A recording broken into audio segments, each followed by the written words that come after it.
찬양하심으로 새벽 예배를 하나님께 드리겠습니다. 찬양의 제목은요, 그가 오신 이유라는 찬양입니다. 우리 같이 배운다 생각하시고 함께 우리 찬양하도록 하겠습니다.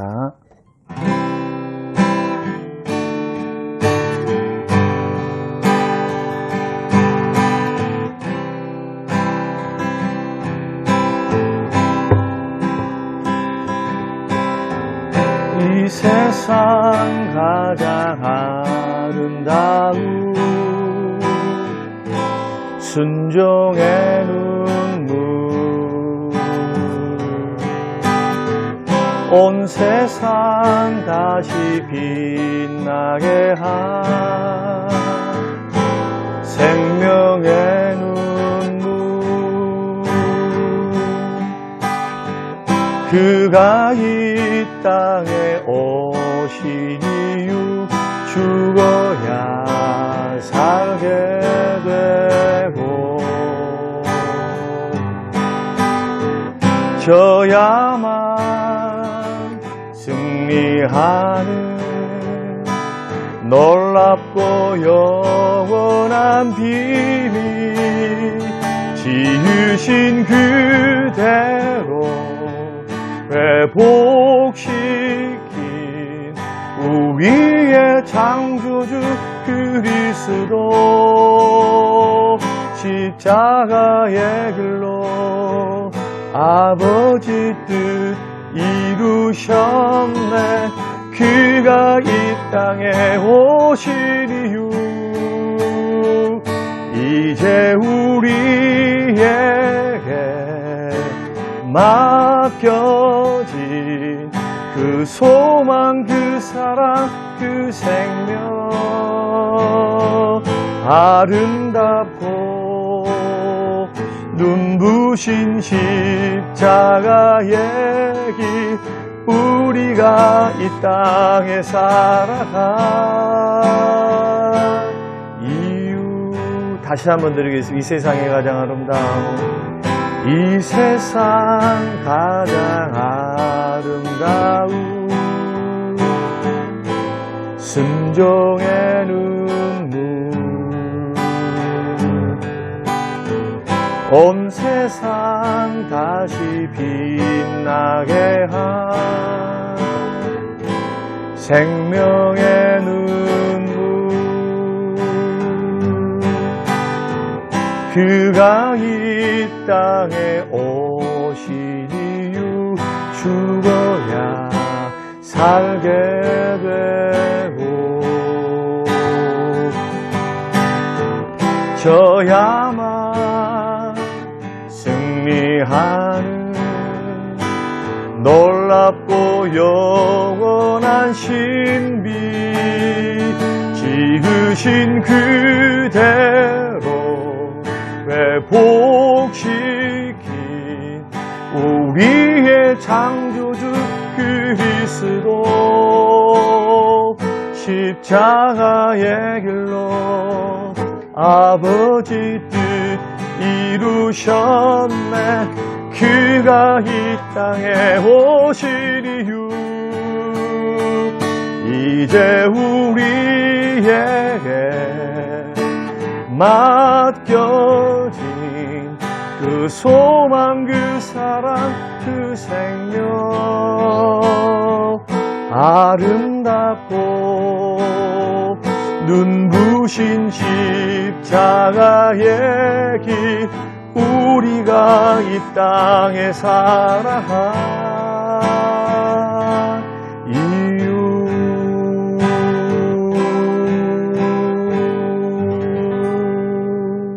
오늘 우리에게 주신 하나님의 말씀, 말라기 4장 6절 말씀입니다. 그가 아버지의 마음을 자녀에게로 돌이키게 하고 자녀들의 마음을 그들의 아버지에게로 돌이키게 하리라. 돌이키지 아니하면 두렵건대 내가 와서 저주로 그 땅을 칠까 하노라 하시니라. 아멘. 고마우신 아버지 하나님, 은혜와 사랑을 고맙고 감사합니다. 또 하루를 시작합니다. 하나님, 직장에서, 가정에서, 교회에서, 이웃과의 관계에서 주의 백성으로 살아내기에 부족함이 없도록 은혜와 힘을 주시고 빛과 소금이 되게 하시며 하나님의 향기와 편지가 되는 언어와 행동과 삶이 되도록 우리의 믿음이 삶으로 표현되는 믿음이 될 수 있도록 순종하는 믿음 허락하여 주시옵소서. 감사드리며 예수님 이름으로 기도합니다. 아멘. 오늘 저는 본문 말씀을 통해서 공동체 리더의 막중한 책임이다 라는 제목으로 함께 말씀을 나누고요. 내일 또 읽겠습니다만은 사무엘상 26장 9절에서 11절 말씀도 여러분 참고해 주시기를 바라고요. 내일은 리더로부터 상처를 받았을 때 우리는 어떻게 대응을 해야 되고 어떻게 승리할 수 있는가 거기에 대해서 나누고, 오늘은 리더가 얼마나 막중한 책임이 있는가. 우리가 가정에서 아버지들은 리더죠. 부모님들이. 교회에서는 목사와 장로님들이 리더고, 또 순장님들이 리더이고, 회장님들이 리더일 것이고, 직장에서는 직장 상사가 리더죠. 그래서 여러 가지 환경에서 항상 리더들은 존재하거든요.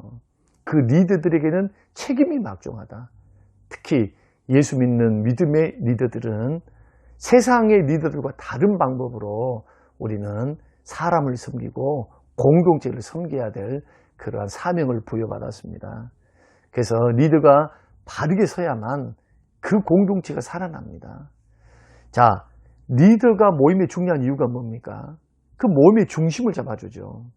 분위기를 이끌어가고 방향을 제시하고 위기 관리해서 위기를 극복할 수 있는 그러한 총체적인 지휘를 리더들이 합니다.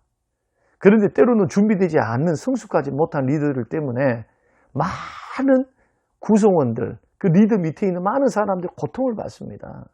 참 리더의 자질이 의심스러운 사람들이 이 사회에도 또 교회 안에도 많이 있음을 우리가 보게 됩니다. 자, 이 리더가 가정에서는 아버지, 어머니가 될 수가 있고요. 직장에서는 직장 상사, 교회에서는 목사님과 장로님이 될 수 있겠죠. 자, 리더가 자꾸 싸운다. 어머니, 아버지가 싸우면 가장 피해를 보고 상처를 받을 대상이 누구일까요? 자식들이죠. 힘이 없는 자식들이에요. 리더가 잘못하면 인격적으로 방향 제시를 또 도덕적으로 잘못 이끌어가면 많은 상처를 받을 사람이 누구냐 하면 바로 리더 밑에 있는 그 사람들이 50명이면 50명이 상처를 받고 100명이면 100명이 상처를 받아요. 그러니까 담임 목사님을 위해서 많이 기도해야 될 것은 담임 목사님 한 사람 때문에 500명이 상처받을 수 있고 잘못된 길을 걸어갈 수가 있어요. 소경이 소경을 인도할 수도 있고, 그래서 한 명의 리더, 교회의 리더는 굉장히 중요합니다. 여러분 목사님들을 위해서, 저를 위해서 많이 기도해 주시길 바랍니다. 그런데 어떤 리더들은 자신의 승진과 야망을 위해서 구성원들을 이용하는 사람들도 있고요. 그 이용할 가치가 없다 생각하면은 무시하거나 해를 가거나 해고를 내버려요. 회사에 도움이 안 된다고. 물론 그럴 수 있어요. 이익 집단이니까 그럴 수 있으리라 그렇게 생각합니다. 그런데 이것을 당하는 사람의 입장도 생각해 보라는 겁니다. 얼마나 자책감에 빠지고 자신을 비하시키고 얼마나 생계가 막막하고 어려움이 있겠습니까? 그래서 우리들은 리더로서 서 있는 분들, 특별히 교회 공동체 안에서, 직장에서, 가정에서, 부모로서 자녀를 대할 때, 직장 상사로서 부하들을 대할 때, 교회 지도자로서 성도님들을 대할 때, 순장으로서 우리 순원들을 대할 때 우리는 어떻게 해야 하는가 하는 것을 우리가 좀 생각해 보고자 합니다. 저는 오늘 성경을 통해서 이 리더로부터 무지막지한 고난을 당했던 한 인물을 소개하려고 하는데, 그분이 바로 다윗입니다. 여러분, 다윗에 대해서는 수도 없이 지금 설교가 연계되어서 계속 이어져 가고 있기 때문에 많은 말씀을 들었을 줄로 압니다. 다윗과 사울의 관계는 처음에는 굉장히 좋았습니다. 사울이 다윗을 크게 사랑했습니다. 이게 사무엘상 16장 21절. 왜냐하면은 악신이, 성령이 떠나가고 악신이 사울에게 들어왔을 때 다윗이 수금을 타면은 악신이 떠나가고 마음의 평안이 찾아왔거든요. 크게 사랑했습니다. 참 좋아했습니다. 그리고 블레셋과의 전투에서 골리앗도 이기고 승전구를 올리니까 자기 딸 미갈을 주어서 자기 사위로 삼습니다. 그리고 자기의 군대 장관으로도 삼습니다. 다윗은 승승장구한 거죠. 왕의 부마가 되었죠. 군대의 장관이 되었습니다. 그런데 언제 문제가 생겼습니까? 백성들이 블레셋과 전투에서 돌아오는 승전하는 다윗을 보고 사울이 죽인 자는 천천히요, 다윗이 죽은 자는 만만이로다 하면서 다윗을 막 부추겨요. 이것을 듣고 있었던 사울은 질투심을 느낍니다. 시기심을 느껴요. 그 시기심 때문에 다윗을 뭘로 생각하느냐 하면은 자기를 돕고 섬기는 아군으로 생각하는 것이 아니고 정치적인 적으로 생각합니다. 그래서 2번이나 죽이려고 해요. 사울이 자기를 죽이려고 한다는 사실을 알고 사울의 아들이었던 요나단의 도움을 받아서 피신하죠. 광야에 가서 10년 동안을 헤맵니다.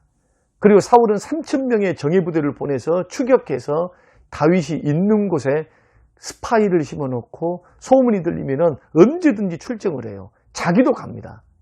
자기도 가가지고 2번이나 다윗 손에 죽을 뻔했어요. 근데 다윗이 사울을 살려줍니다. 한 번은 물병만 가지고, 사울이 먹던 물병만 가지고 오고, 또 한 번은 살며시 사울의 옷자락만 베어서 옵니다. 이것이 다윗이 했던 리더로부터 상처를 받았음에도 불구하고 선대했던 다윗의 모습입니다. 원수 갚는 것을 주님 앞에 다 맡긴 겁니다. 우리는 특히 직장에서 여러 모임에서 리더들로부터 무수한 상처를 받죠. 직장의 리더들은 어떻게 하든지 실적 좋게 하려고, 성공하려고 돈을 위해서 교회에서는 숫자, 헌금, 프로그램 이런 것에 막 목표를 따라서 더 관심을 기울이고 가다 보니까 밑에 있는 사람들에게 상처를 줍니다. 아픔을 줍니다. 그래서 리더를 따르는 무수한 사람들이 상처를 받아서 실족한 사람들이 얼마나 많습니까? 그래서 리더로 세운 사람은 좀 자기의 책임이 막중하다는 것을 깨달아야 됩니다. 그래서 리더는 뭘 조심해야 되느냐? 자신의 야망을 위해서나 사울처럼 자기 정치적인 어떤 이득을 위해서 사람을 죽이려고 하고 없애버리려고 하는 것은 절대로 안 된다. 또 자신의 성공을 위해서 사람을 이용하는 것, 이게 믿는 자의 자세가 아닙니다. 오히려 예수님처럼 섬김의 리더십을 통해서 서로가 살아야죠. 여러분, 사랑으로 서로 섬기는 리더십을 통해서 리더는 나에게 맡겨진 하나님의 사람들, 맡겨진 직장 부하 직원들, 이 직원들을 살리는 책임이 있어요. 내가 사장입니까? 그럼 하나님께서 나에게 직원들을 맡겨주신 거예요. 이 직장의 주인은 하나님이십니다. 사장님이 하나님이세요. 언제나 그 마음으로 우리가 리더로서의 사명을 감당하셔야 됩니다. 어떻게 하면 좋을까요? 세상의 논리와 성공과 실적의 구조로만 사업을 하면 안 되고 언제나 일보다도 사람을 중심으로 사람을 잘 대우해주고 잘 세워주면은 일의 능률이 올라요. 그러니까 일을 위해서만 자꾸 실적과 일을 가지고만 체근하고 이것만 가지고 평가하면 사람들은 질립니다. 언젠가는 지쳐요. 그 사업장에 남아 있을 수가 없어요. 사람이기 때문에. 그러나 자꾸 칭찬해주고 자꾸 용기를 북돋아주고 함께 낮은 자리에서 리더가 함께 섬기는 리더십을 발휘하면서 이 사업체는 운명 공동체다. 우리 모두가 사는 길이다. 여러분, 가족과 같이, 식구와 같이 운명 공동체로서의 리더십의 모습, 섬기는 리더로서의 모습을 보여주면 내일처럼 일하지 않겠습니까? 이것은 주님이 가르쳐 주시는 그러한 리더의 모습입니다. 사울은 실패했어요. 사울은. 그러나 다윗은 승리했습니다. 다윗은 섬기는 리더십을 여지없이 발휘했습니다. 그래서 다윗이 이렇게 섬길 수 있었던 이유, 교만하지 않고 섬길 수 있었던 이유는 자신의 왕이, 이 나라의 왕이 자기가 아니라 자기는 왕의 대리 통치자이고 진정한 왕은 여호와 하나님이심을 인정했기 때문에 언제나 기도했어요. 기도하면서 주님께 묻고 판단했고 물음으로 전쟁을 나갔고 물어서 언제나 이 일을 결정을 했습니다. 주의 뜻을 찾고 묻고 언제나 하나님을 앞장 세운 겁니다. 사랑하는 성도 여러분, 혹시 가정에서 부모로서 리더의 위치에 있습니까? 여러분, 오늘 자녀들을 섬기십시오. 섬기는 입장에서 서야지 내 것이라고 함부로 해서는 안 됩니다. 우리는 이것을 폭넓게 적용하셔서 오늘 이 말씀이 저와 여러분의 큰 도움이 되었으면 좋겠습니다. 내일은 리더로부터 상처를 받았을 때 과연 그 리더에 대해서 우리가 어떤 시각으로 바라봐야 될까? 성경은 뭐라고 말씀하는가? 세상은 그렇지 않아요. 세상은 지금 많이 인권이 높아지다 보니까 다른 방향으로 가고 있습니다. 그러나 성경이 말씀하는 방법을 통해서 한번 고찰해보고 주의 뜻을 따라서 리더와의 관계로 회복되는 그러한 시간들이 꼭 됐으면 좋겠습니다. 고마우신 아버지 하나님, 주시는 귀한 말씀, 리더의 책임이 얼마나 막중한지, 그리고 예수 믿는 리더들은 어떤 리더십을 발휘해야 되는지 주님 오늘 깨닫게 해주신 것 감사합니다. 이 말씀을 듣고 또 듣고 마음에 새겨서 주님 나에게 맡겨주신 그 많은 약물이들, 또 나에게 함께 먹고 사는 일에 하나님 사업장에서 직장에서 상사와 부하로 고용주와 고용인으로 있는 그 관계 속에서 하나님 사람을 살리고 예수 앞으로 인도하며 그 직장의 사업터의 주인이 하나님이심을 고백하는 섬기는 리더로서의 리더십을 잘 발휘할 수 있도록 축복하옵소서. 감사드리며 예수님 이름으로 기도합니다. 아멘. 지금은 부활이요 생명 되신 우리 주 예수 그리스도의 은혜와 아버지 하나님의 살아계심과 성령님의 충만한 교통의 이루하심이 영원토록 함께 계실지어다. 아멘.